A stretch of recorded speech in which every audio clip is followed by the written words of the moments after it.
Catéchisme de l'Église catholique, la vie dans le Christ, le 7e commandement, le respect des biens d'autrui, suite. Numéro 2410. Les promesses doivent être tenues et les contrats rigoureusement observés dans la mesure où l'engagement pris est moralement juste.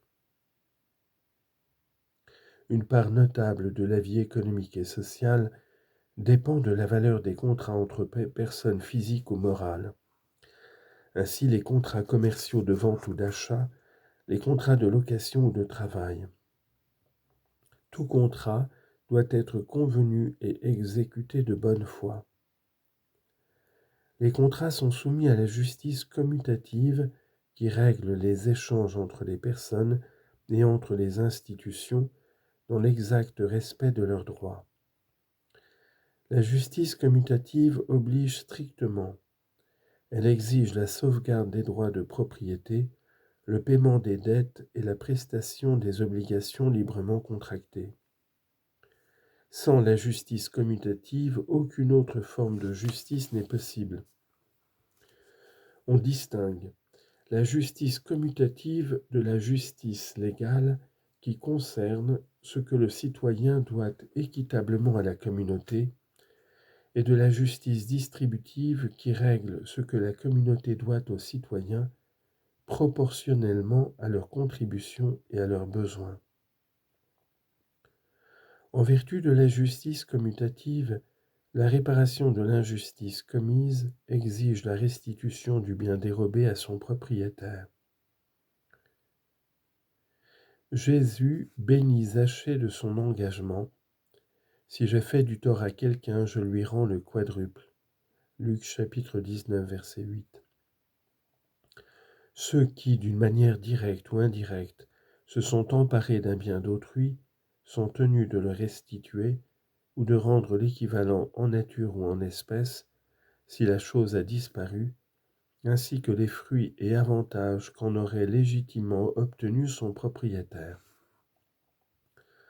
Sont également tenus de restituer à proportion de leur responsabilité et de leur profit tous ceux qui ont participé au vol en quelque manière ou en ont profité en connaissance de cause, par exemple ceux qui l'auraient ordonné ou aidé ou recélé. Les jeux de hasard, jeux de cartes, etc., ou les paris ne sont pas en eux-mêmes contraires à la justice. Ils deviennent moralement inacceptables lorsqu'ils privent la personne de ce qui lui est nécessaire pour subvenir à ses besoins et à ceux d'autrui. La passion du jeu risque de devenir un asservissement grave. Parier injustement ou tricher dans les jeux constitue une matière grave, à moins que le dommage infligé soit si léger que celui qui le subit ne puisse raisonnablement le considérer comme significatif. Le 7e commandement proscrit les actes ou entreprises qui, pour quelque raison que ce soit, égoïstes ou idéologiques, mercantiles ou totalitaires, conduisent à asservir des êtres humains, à méconnaître leur dignité personnelle, à les acheter, à les vendre et à les échanger comme des marchandises.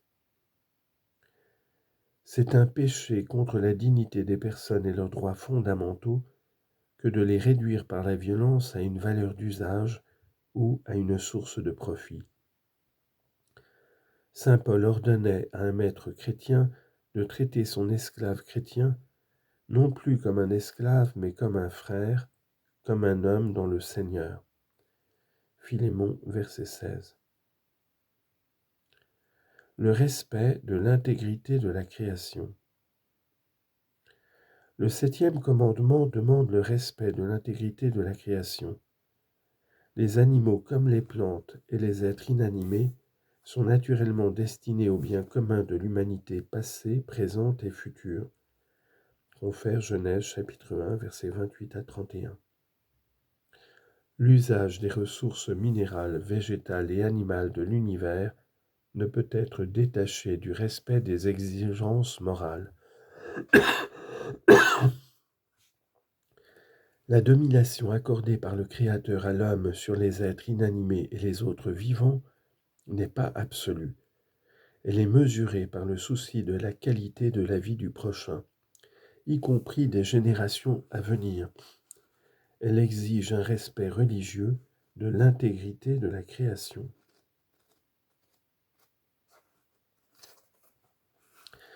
Les animaux sont des créatures de Dieu. Celui-ci les entoure de sa sollicitude providentielle. Confère Matthieu 6, 26.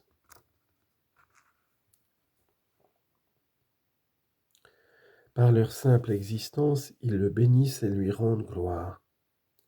Confère Daniel chapitre 3, versets 79 à 80. Aussi les hommes leur doivent-ils la bienveillance. On se rappellera avec quelle délicatesse les saints, comme saint François d'Assise ou saint Philippe Néri, traitaient les animaux. Dieu a confié les animaux à la gérance de celui qui l'a créé à son image. Genèse 2, versets 19 à 20, et chapitre 9, versets 1 à 4. Il est donc légitime de se servir des animaux pour la nourriture et la confection des vêtements. On peut les domestiquer pour qu'ils assistent l'homme dans ses travaux et ses loisirs.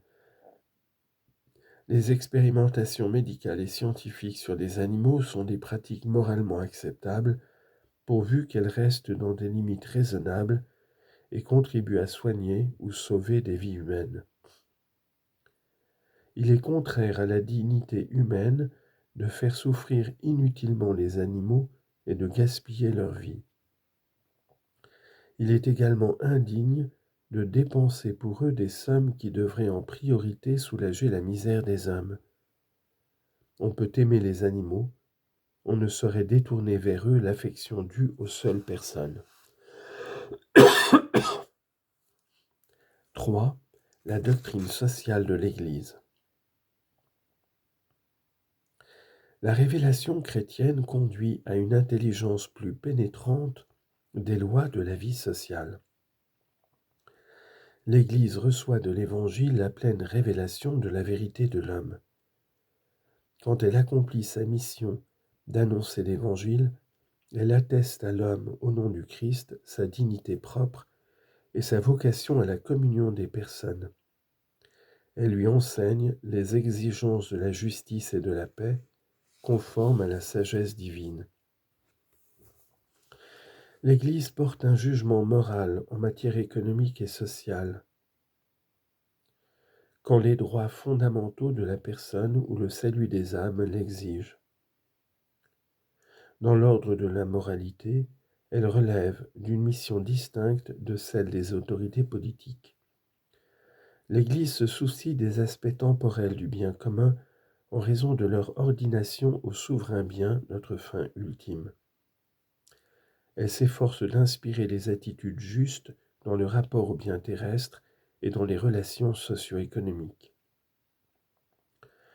La doctrine sociale de l'Église s'est développée au XIXe siècle lors de la rencontre de l'Évangile avec la société industrielle moderne, ses nouvelles structures pour la production de biens de consommation, sa nouvelle conception de la société, de l'État et de l'autorité, ses nouvelles formes de travail et de propriété.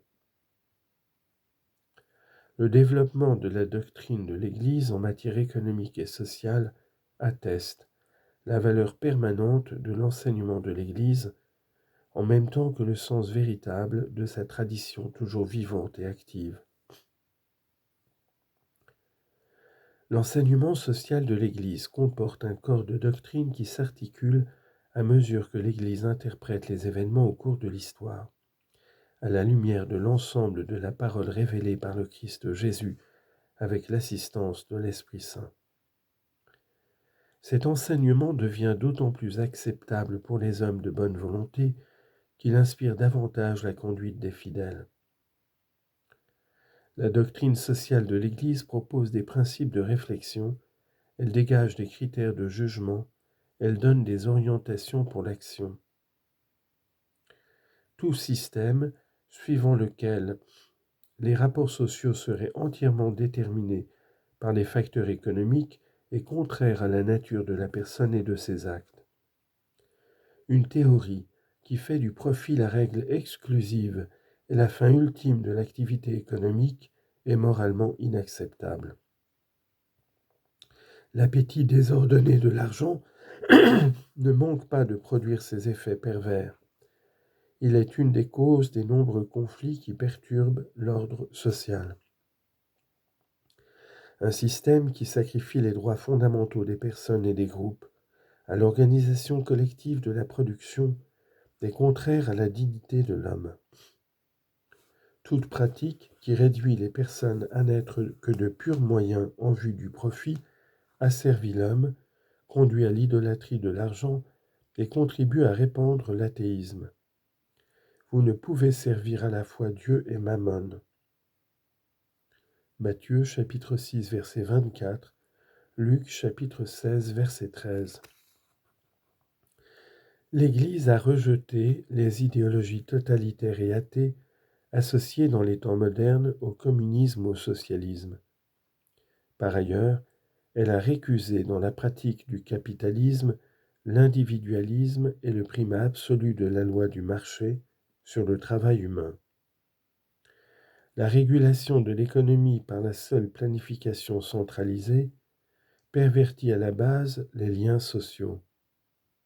Sa régulation par la seule loi du marché manque à la justice sociale, car il y a de nombreux besoins humains qui ne peuvent être satisfaits par le marché. Il faut préconiser une régulation raisonnable du marché et et des initiatives économiques selon une juste hiérarchie des valeurs et en vue du bien commun.